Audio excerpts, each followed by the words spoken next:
So when you're looking at a company and if it could be, a $1 trillion market cap or whatever number you want to say, I like to just say a company that lasts for decades, right? Because what do we know historically in the S&P 500? Within 15 years, that thing gets shaken up and there's only like 10% of the companies actually left, because there's only certain companies that last for decades, and it's because of their founder-led leadership. It's because of their employee culture that they make, that people want to stay and work there. And then it's also about the problems that they solve and the return on investment and value they bring their customer base.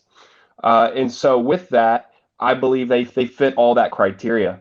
I believe that with the different use cases and their understanding of themselves, that they needed to change to grow at scale and truly achieve their goal, which is to be the ultimate software company in the world and achieve alpha for any kind of industry that's willing to change and be aggressive in innovating.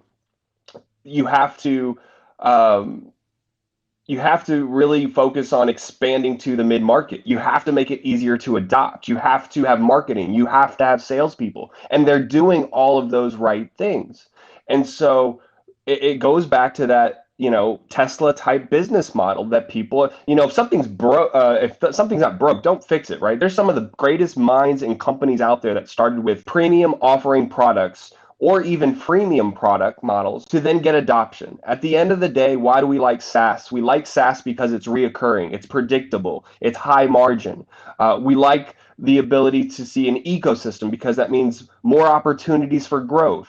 And we want to see customers stay with that product and stand by it, right? There's a reason why Apple leads in North America as the main mobile provider, because they have a brand. They are probably the most well-known brand in the world. Well, I believe for the enterprise, over time, we will see with all these different use cases and the numbers to back it up and the evolution of the product line, that Palantir could be that brand for having a operating system that you, just like you ran Windows for the operating system for your laptop or desktop, uh, the operating system for your business that makes it more profitable and makes it more streamlined, that makes it more efficient. I think they're executing on that and they're showing that. So don't pay so much attention to the numbers, but look at what they're doing from a use case model. Look at how they've added 60 new sales reps this past quarter. Look at the marketing commercials and redesign of their website. They understand people are talking to Alex and Senkar and making sure to whisper in their ear that if we want this to go global, if we want this to be what we're trying to strive for, we do have to conform a little bit. And they're doing it in a way where they're executing, but also they're keeping the company culture intact, and they're also keeping that culture of who they hire intact. Because you even heard on Sankar, he said we're a artist factory, right? We're not a traditional factory where you're just going to go in and get your engineer 2 level and your engineer 3. No, you have to be willing to be nimble, flexible, and adopt that company culture. And they have that, and people are following there and staying. There's a reason why they stayed 17 years before they went IPO and still collected and then finally got those shares. And a lot of those people are still there. So I think they're doing all the right things in what you build a legacy of a company. Hey, thanks, Tom. Just reminded me the example like it was one of the first time I interested in Palantir. I mean, this is so BP partnership with Palantir started in 2014. So guys, this was the time when the oil was $100, and if you would have asked any oil and gas company, I can tell because I was there, is nobody would have thought that the energy transition and these companies are going to invest in offshore wind and large solar plant and the retail electric and all that. Now BP started their partnership with Palantir with the focus on improving production operation, automating a lot of data solutions in terms of either reservoir characterization and other cases. However, as we saw that whatever happened in last 2 3 years, BP actually pivoted their strategy largely from oil and gas moving forward towards renewable, and they have made some of the quite aggressive targets for them. But as we saw that when BP was working on production operations in North Sea, they actually started working with Palantir for the digital twin model, which came as an Alex. Name is Alex. I mean, you can see on YouTube on it. Then last year, BP ran into crisis when they went into COVID-19, and this is where we saw that the use case of using Palantir for supply chain came up, and they showed the savings, like how much savings they have done. And then BP decided to move into the renewables, and they said, okay, we are extending our partnership with Palantir in terms of renewable energy, in terms of carbon abatement studies we are doing. So what they are seeing that the flexibility of the tools. That means once you have this tool and once you get acquainted with it, it is multidimensional. In a way that means tomorrow you are looking to explore in a direction that was not on your radar when you started the partnership. It is still a healthy partner and probably the strongest partner to work with you. And this is one of the things which is also being identified by some of the other large legacy company partners. So, for example, Merck has a partnership with them in a form of a venture or company, which is Syntropy. We know that how Airbus use them for Skywise. Having said that, I mean, everything is not so rosy for Palantir. Our company is free from risk, and apart from like geopolitical risk, there is one risk which is very alive in my mind. What Palantir is, if I exclude the government software segment, especially US government software segment for the time being, and if I exclude whatever they have done in terms of COVID last year, we are not seeing Palantir yet dominating an industry outright. So, for example, I mean, you go in an industry, say a pharmaceutical, and you say more than 30%, 40%, or the leading ERP solution in this company end to end for big data is Palantir. That has not yet achieved. And this is where one of the big risk is the two school of thoughts that we discussed, that either enterprises are going to adopt one solution or they are going to build a lot of bespoke solutions working with several partners. It is not yet realized. If Palantir has to become monopoly over the time, Palantir has to dominate at least certain industries. In order to dominate those industries, they need more diversity of people. In terms of this diversity, is the people who are coming from different backgrounds and in different parts of world, which allows them build relationship in these industries and help them to understand how to best deploy your solutions at a very fast rate in these industries. So until and unless, I mean, I start seeing Palantir dominating these industries outright, I mean, I will always keep it as risk. Even in the US software segment, if you remember the discussion what Alex and Sean discussed last time was they said the US or the government part of their business has a total addressable market of 63 billion. We already know that even if we take more than half of their revenue coming out of government, even if we take 70% out of it, this is still a little shy of a billion out of it. That means out of the total stated market they had of 63 billion, they still have not reached that kind of density within that market. We have also seen that since COVID and geopolitical threats between US and China, the increased spending on AI, that revenue, the total addressable market for government is going to increase. So even in the sector where they are very strong, they still need to build that kind of a strength where they control at least 4 to 20% of market. Because once they reach that point, I mean, their overall revenue will have a significant boost. So having said that, all all hints are saying that they are moving in that direction, but they hasn't reached it. The journey is still quite far. So these are the kind of things. If this doesn't happen in next 1 year or 2 year or 3 year, I mean, yeah, I mean, I'll be a bit concerned and I'll be thinking like, okay, what's going on? So, for example, another next marker for me is a target that which quarter they actually achieve 400 million.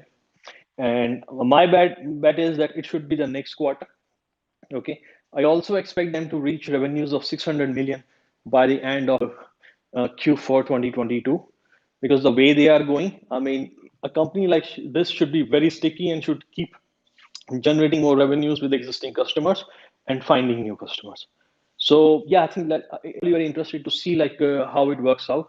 One thing which I'm missing in presentation, I mean, I know the information exists, but not yet shared for strategic reason is I want to understand like what are the financing gains. They haven't reported any financing gains from any of the SPAC investment. So once these SPAC investments goes and the companies become public, they actually have to book at some particular time that what they invested and how much financing gain came of it. It will be different from the cash that is coming or the revenue that is coming from operating activities.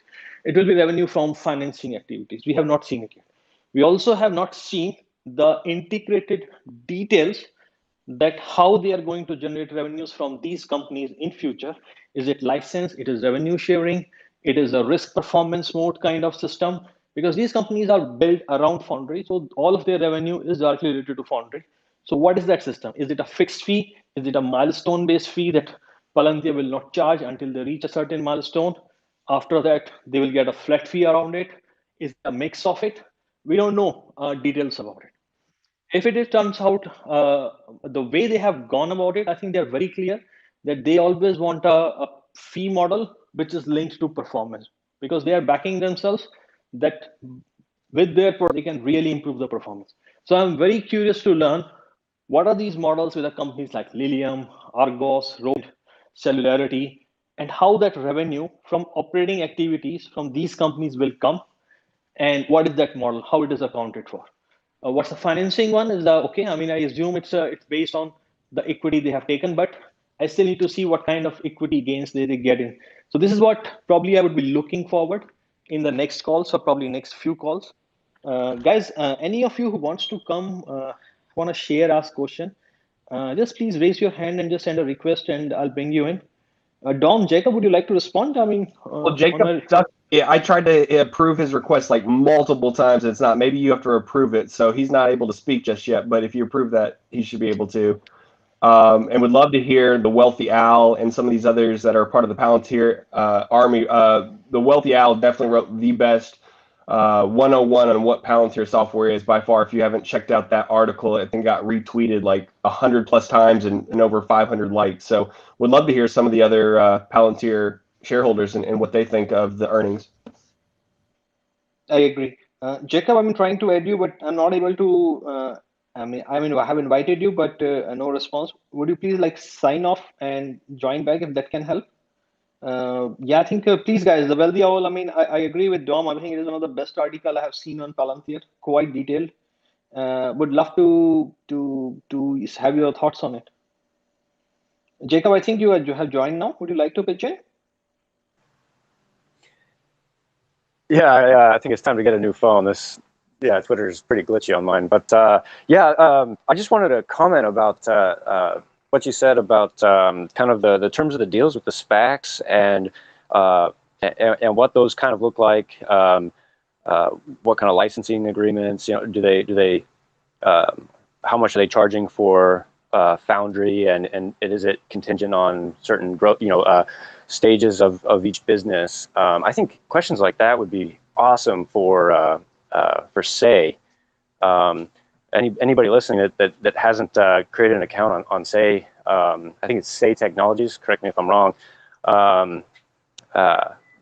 We as retail investors, we can ask some kind of interesting questions that analysts might not be as concerned with. Theirs tend to be more financial based, but we can kind of get down into the nitty gritty of Foundry for builders and things like that, and kind of what the relationship is like with those SPAC partners. So I think for everybody listening, if you go create an account on Say, upvote those kinds of interesting questions that we might not otherwise hear from Wall Street. I think that's a very good point. I think also within internal groups, like with discussions we do, I think we need to frame these questions and post in time and promote them on Twitter Spaces so that we get the required votes. Some of these questions to be selected for the next investors call. Hey guys, one thing I'm very keen to understand from your side also. I mean, I have my own views that I shared on the risk of the Palantir. What are the milestones we are looking? I mean, who could be the potential competition? Because one thing I always believe is that people are really genuine sometime in bringing new innovation. That means if you push some of the quality guys and you pin them down to in the wall in a competition with Palantir, some of these will come up with some solutions. They may not sustain, but they will fight back. I mean, and so these things will happen over the time. And some of these we don't know. I mean, they can succeed also. I mean, because the way they present it. So, a view in terms of the risk on Palantir and what would you like this company to do? What are the different milestones you would like to see, and who do you think is competing with them directly, indirectly, or could be a very large threat in the coming years? I think because we are all talking positive, but to be fair, I mean, Palantir is not yet generating 20 billion revenue per year, and a lot of things can go wrong in their journey.